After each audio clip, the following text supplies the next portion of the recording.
सच साहेब, आज के इस दोहे से हमें बहुत कुछ समझने को मिलता है कि छल कपटी व्यक्ति से हमें हमेशा दूर रहना चाहिए।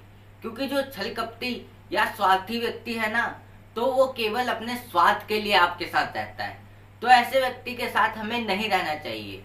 और आज के दोहे में यही समझने को मिलने वाला है। तो कृपया करके पूरा सुनना और ध्यान से सुनना, तभी आप अच्छी तरीके से समझ पाओगे। कबीर साहब जी का दोहा, कबीर तहाँ ना जाए जहाँ कपट का हेतु, जानू कली कनेल की तन राती मन श्वेत।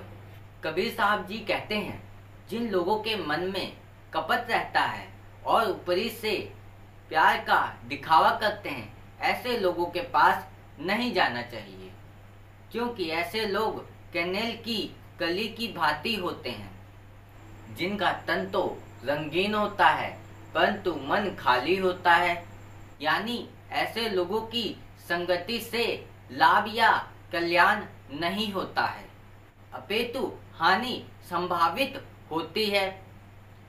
अतः इन लोगों की संगति नहीं करनी चाहिए। कबीर साहब जी ने इस दोहे में क्या बताया है, जिन लोगों के मन में कपट रहता है और ऊपरी से प्यार का दिखावा करते हैं, ऐसे लोगों के पास नहीं जाना चाहिए। जिनके मन में छल कपट हो और स्वार्थ हो, वह आपके साथ क्या कर सकता है, आपके साथ भी छल कपट करेगा। तो ऐसे व्यक्ति के पास नहीं जाना चाहिए, क्योंकि वो केवल स्वार्थ के लिए केवल आपके साथ होता है, क्योंकि उसका स्वार्थ है आपसे। ऐसे व्यक्ति के साथ हमें नहीं रहना चाहिए। वो आपका चाहे मित्र भी हो सकता है, वो आपके घर में भी हो सकता है, हर कहीं पे भी हो सकता है। तो ऐसे व्यक्ति के पास हमें नहीं रहना चाहिए जो केवल आपके साथ घात करे। क्योंकि जो केवल छल कपटी होता है, अपने मन में छल कपट रखता है, स्वार्थी होता है, तो ऐसा व्यक्ति या ऐसा मित्र वो आपके साथ क्या कर सकता है, वो केवल घात करेगा। तो ऐसे व्यक्ति के साथ मत रहो जो आपका घात करे।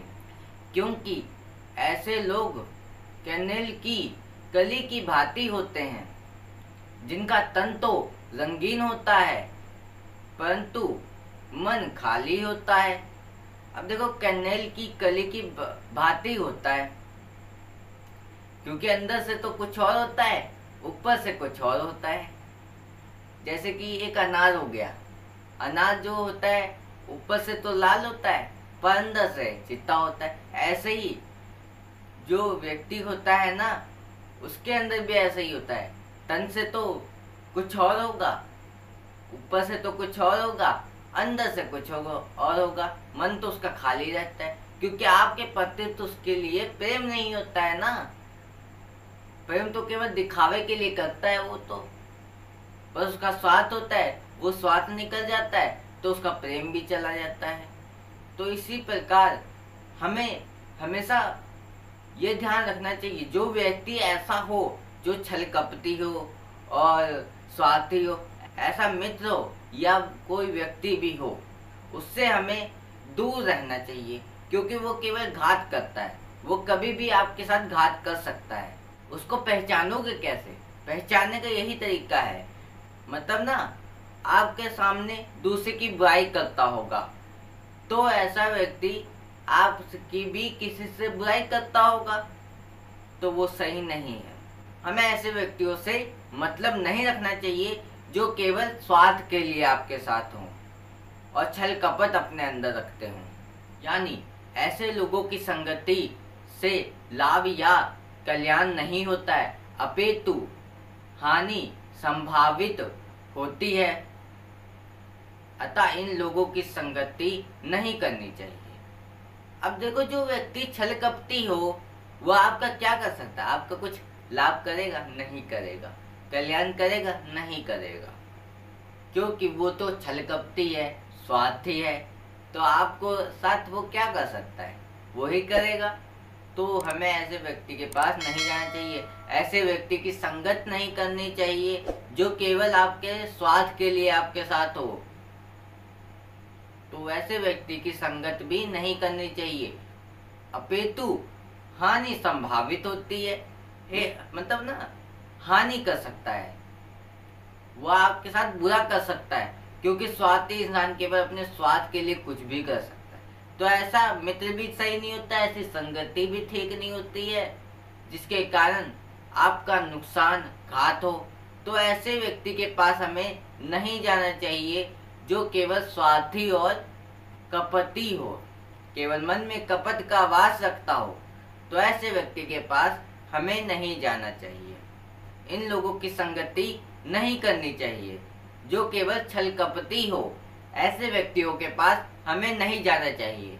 आज के दोहे से हमें यही समझने को मिलता है कि जो अपने मन में छल कपट रखता हो और ऊपरी से प्यार का दिखावा करता हो, तो ऐसे व्यक्ति के पास हमें नहीं जाना चाहिए। तो वो आपके साथ घात ही करेगा, आपका कुछ अच्छा नहीं करेगा। तो ऐसी संगति भी हमें नहीं करनी चाहिए जिसके कारण हमारा घात हो, हमारा नुकसान हो। यही कबीर साहब जी इस दोहे में बता रहे हैं। तो आज के दोहे को अपने जीवन में उतार कर तो सही मार्ग पे चलो, और फिर तुम्हारे ऊपर परमात्मा की कृपा हो जाएगी। फिर तुम्हारा कोई कुछ बुरा नहीं कर पाएगा। जैसे कि किसी के साथ बुरा करते हो या किसी के लिए गलत सोचते हो, किसी को गलत शब्द का उपयोग करते हो, तो ये सब चीजें अपने अंदर से निकाल के फेंक देना, तभी तुम्हारे ऊपर परमात्मा की कृपा हो पाएगी। फिर तुम्हारा कोई कुछ नहीं बिगाड़ पाएगा। हमें परमात्मा की भक्ति करनी चाहिए, क्योंकि परमात्मा की भक्ति ही से प्रेम कर, मतलब परमात्मा की भक्ति करो और परमात्मा से ही प्रेम करो। तुम्हारा मित्र भी वही है और वही सब कुछ है, उसी के ऊपर सब कुछ छोड़ दो। जब उसके ऊपर सब कुछ छोड़ दोगे ना, तो तुम्हारा कोई कुछ नहीं बिगाड़ पाएगा। वो चाहे तुम्हारा मित्र हो या तुम्हारे परिवार में भी कोई क्यों ना हो, वो तुम्हारा कुछ भी नहीं बिगाड़ पाएगा जब तुम्हारे ऊपर परमात्मा का हाथ होगा। तो परमात्मा से प्रेम करो, परमात्मा को ही मित्र मानो, सब कुछ उसी को मानो। तो आपके साथ कुछ भी बुरा नहीं होगा, और ना ही जो छल कपटी या स्वार्थी इंसान भी होगा ना, वो भी आपका अहित नहीं कर पाएगा। हमें सही मार्ग पे चलना चाहिए और परमात्मा की भक्ति करनी चाहिए। आज के लिए बस इतना ही। फिर मिलेंगे ऐसे ही एक नए दोहे के साथ, और इस चैनल पर कबीर साहब जी के रोज नए नए दोहे आते रहेंगे। उसे सुनने के लिए चैनल को सब्सक्राइब कर लेना। सत साहेब।